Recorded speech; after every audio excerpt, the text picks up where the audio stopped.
Welcome to the channel physics classes with Devina Tiwari. आज हम लोग बात करेंगे जब एक कैपेसिटर को एसी वोल्टेज सोर्स से जोड़ा जाता है, क्या होगा, उसकी वोल्टेज करंट का वेव फॉर्म, उसकी कैपेसिटी रिएक्टेंस किस पर डिपेंड करेगी, कैसे वो करंट को लिमिट करेगा, और हाँ फेजर डायग्राम क्या होगा। तो वीडियो को शुरू से आखिरी तक जरूर देखिएगा, और हाँ जो लोग नए हैं चैनल को जरूर सब्सक्राइब कर लीजिए। वीडियो शुरू करने से पहले मैं आपको बता दूं, एसी वोल्टेज सोर्स जब प्योरली इंडक्टिव सर्किट में लगाया जाता है, प्योरली रेजिस्टिव सर्किट में लगाया जाता है, तो वोल्टेज करंट की वेव फॉर्म, फेजर डायग्राम, ये सारी चीज़ें मैं डिस्कस कर चुकी हूँ। उन वीडियोस का मैं लिंक शेयर कर दूंगी, आप देख लीजिएगा। सबसे पहले ये जान लेते हैं कि अगर एक पैरेलल प्लेट कैपेसिटर को ऐसे वोल्टेज सोर्स से जोड़ा जाता है जो डीसी सर्किट में है, क्या होगा। मान लेते हैं जैसे एक वोल्टेज सप्लाई है, उसे पैरेलल प्लेट कैपेसिटर से जोड़ दिया गया। शॉर्ट टाइम के लिए करंट फ्लो होती है जब तक ये चार्ज होता है, और जैसे जैसे चार्ज एक्यूमुलेट होता जाता है प्लेट्स पर, चार्ज एक्यूमुलेट होने से potential difference across the plates भी बढ़ेगा। पोटेंशियल डिफरेंस बढ़ने से करंट का अपोजिशन शुरू हो जाएगा। ऐसे ही ये डीसी करंट को लिमिट करता है। कब तक? जब तक इसकी सप्लाई वोल्टेज की potential difference parallel plate capacitor के पोटेंशियल डिफरेंस के बराबर नहीं हो जाता है। जब पोटेंशियल दोनों की तरफ का सेम हो जाएगा, करंट जीरो हो जाएगी। तो पैरेलल प्लेट कैपेसिटर जब वोल्टेज सोर्स से डीसी में जोड़ा जाता है, डीसी सर्किट में, तो एक टेम्परेरी स्टोरेज डिवाइस जैसा काम करता है। कब तक? As long as the supply voltage is connected. अब बात करते हैं कि जब पैरेलल प्लेट कैपेसिटर को एसी सोर्स से जोड़ते हैं, एसी क्या होती है? अल्टरनेटली अपनी डायरेक्शन को रिवर्स करती है। तो जैसे ही पैरेलल प्लेट कैपेसिटर को एसी सोर्स से जोड़ा जाएगा, तो वो चार्ज और डिस्चार्ज होगा अल्टरनेटली। हाफ साइकिल में चार्ज, अगले हाफ साइकिल में डिस्चार्ज। तो इस तरीके से वो करंट को लिमिट करेगा या रेगुलेट करेगा। हाँ, एक खास बात कि इसमें करंट या फ्लो ऑफ चार्ज कंप्लीटली रुकता नहीं है, जीरो कभी नहीं होता। जैसे डीसी सर्किट में क्या हो जाता है, एक बार कैपेसिटर फुली चार्ज हो गया तो करंट बहना बंद, तो completely prevention of flow of charge हुआ। एसी में ऐसा नहीं होता। इस तरीके से ये एसी करंट को रेगुलेट करता है। मान लेते हैं कि किसी इंस्टेंट पर कैपेसिटर की प्लेट्स पर चार्ज है Q, तो इसके प्लेटों के बीच का पोटेंशियल डिफरेंस कितना हो जाएगा? V। कैसे लिखा जाएगा? V equal to Q upon C। Applied voltage है V equal to V naught sine omega T, sinusoidal voltage है। किरचॉफ्स रूल से applied voltage equal to voltage across parallel plate capacitor, यानी यही किसके बराबर हो जाएगा? V naught sine omega T. अब इससे हम लिख लेंगे Q इक्वल टू क्या आ जाएगा? CV not sine omega T. हमें निकालना क्या होता है? वोल्टेज इक्वेशन पता है, करंट के लिए निकालना है। Q पता है, अगर करंट क्या होती है? dq by dt, rate of flow of charge. तो I इक्वल टू क्या होगा? dq by dt। डिफ्रेंशिएट कर देंगे, क्या लिखेंगे? CV नॉट तो बाहर है, साइन ओमेगा टी का डिफ्रेंशिएशन क्या होगा? Omega cos omega T. बस ये फॉर्मूला याद रखना है कि d by D T of sine omega T किसके बराबर होता है? Omega cos omega T. अब dq बाई डी टी ही तो I है, तो I की इक्वेशन क्या आ गई? V naught omega c cos omega T. ये कॉस में आ रही है, वोल्टेज की इक्वेशन साइन में है, इसे भी साइन में लिख लें, कंपैरिजन आसान हो जाएगा। कैसे लिखेंगे? Sine 90 plus theta cos theta होता है। थोड़ी थोड़ी ट्रिग्नोमेट्री के रिलेशंस पता होने चाहिए। बस कॉस ओमेगा टी की जगह हम क्या लिख लें? V नॉट ओमेगा सी, और sine 90 plus theta, 90 plus theta को हम क्या लिख सकते हैं? ओमेगा टी प्लस 90 को क्या लिख सकते हैं? पाई अपॉन 2 रेडियन, यही है 90 प्लस थीटा। तो sign omega T plus pi by 2 cos omega T की जगह लिख दिया। ये करंट का एक्सप्रेशन आया।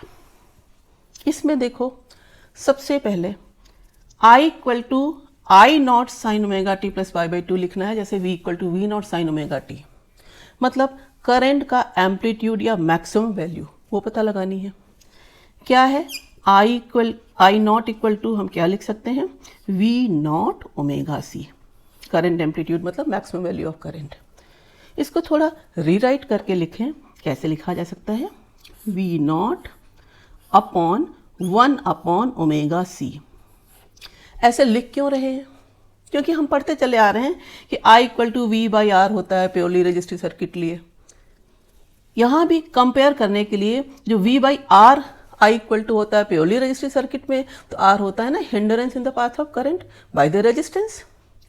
ठीक उसी तरीके से हम यहाँ क्या कह सकते हैं कि I equal to I not equal to V not upon hindrance in the path of current in the purely capacitive circuit. I not equal to V not upon 1 by omega C लिखने का purpose है कि 1 by omega सी ही है purely capacitive circuit में current की रास्ते की hindrance, रुकावट।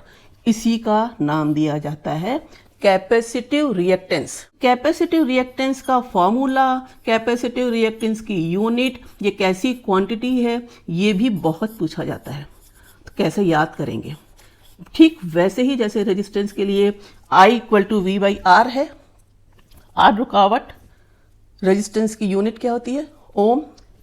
कैपेसिटिव रिएक्टेंस की भी यूनिट क्या है? ओम। कैसी क्वांटिटी है? स्केलर क्वांटिटी है। बस 1 अपॉन ओमेगा सी को XC से भी डिनोट करते हैं, इसको डिनोट करते हैं ऐसे, X लिखा, सफिक्स में C लगा दिया। अब देख लेते हैं वोल्टेज और करंट की वेव फॉर्म और फेजर डायग्राम कैसे ड्रॉ करेंगे। वोल्टेज एक्सप्रेशन क्या है? V equal to V naught sine omega T.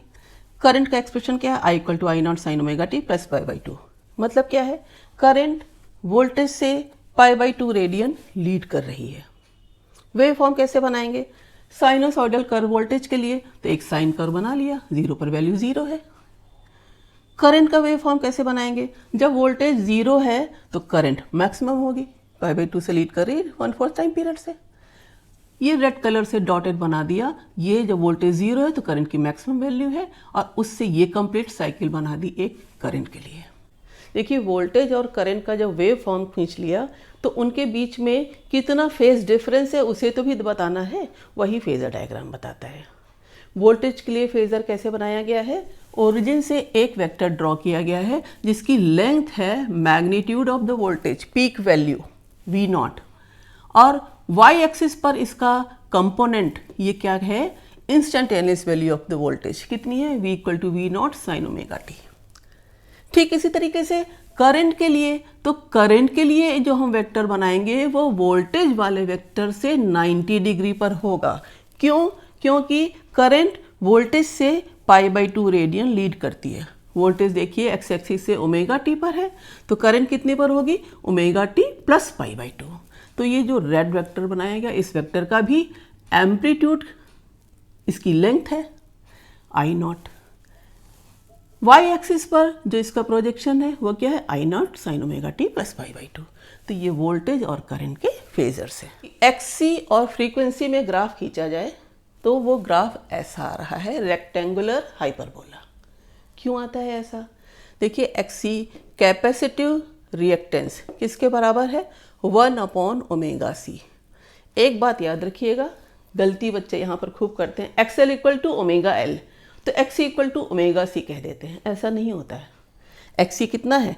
1 upon omega C. Omega क्या होता है? 2 पाई एफ। ओमेगा एंगुलर फ्रीक्वेंसी है ना, हम इसको और क्या लिख सकते हैं? 1 अपॉन 2 पाई एफ सी। अब देखिए जैसे जैसे फ्रीक्वेंसी बढ़ेगी क्या होगा? एक्सी की वैल्यू कम होगी। यही तो है ना एक्सी। तो एक्सी और फ्रीक्वेंसी में कैसा रिलेशन? इन्वर्सली प्रोपोर्शनल का। तो ग्राफ कैसा आया? Rectangular hyperbola. दूसरी चीज़, कैपेसिटर अगर डीसी को ब्लॉक करता है, क्या कारण है? डीसी में जब जोड़ा जाता है तो बहुत शॉर्ट टाइम के लिए करंट बहती है, फिर ज़ीरो हो जाती है। जैसे मल्टीमीटर में आप कैपेसिटर लगाइए, उसका पॉइंटर एकदम पीक पर जाएगा, फिर ज़ीरो हो जाएगा। कब? जब कैपेसिटर फुली चार्ज हो गया तो करंट ज़ीरो हो गई। डीसी की फ्रीक्वेंसी ज़ीरो होती है, डीसी तो स्टेडी करंट है, फ्रीक्वेंसी ज़ीरो, तो एक्सी क्या हो गया? इनफाइनाइट। एक्सी है क्या? करंट के रास्ते की रुकावट, यानी कैपेसिटर डीसी के रास्ते में इनफाइनाइट रुकावट डालता है, यानी डीसी को ब्लॉक करता है। एसी के लिए जैसे जैसे फ्रीक्वेंसी बढ़ती जा रही है, एक्सी घटती जा रही है। तो कैपेसिटर में जब हम एसी वोल्टेज अप्लाई करते हैं तो wave form, phasor diagram, XC और एफ का रिलेशन उम्मीद करती हूँ आपको ज़रूर इंटरेस्टिंग लगा होगा। Thank you.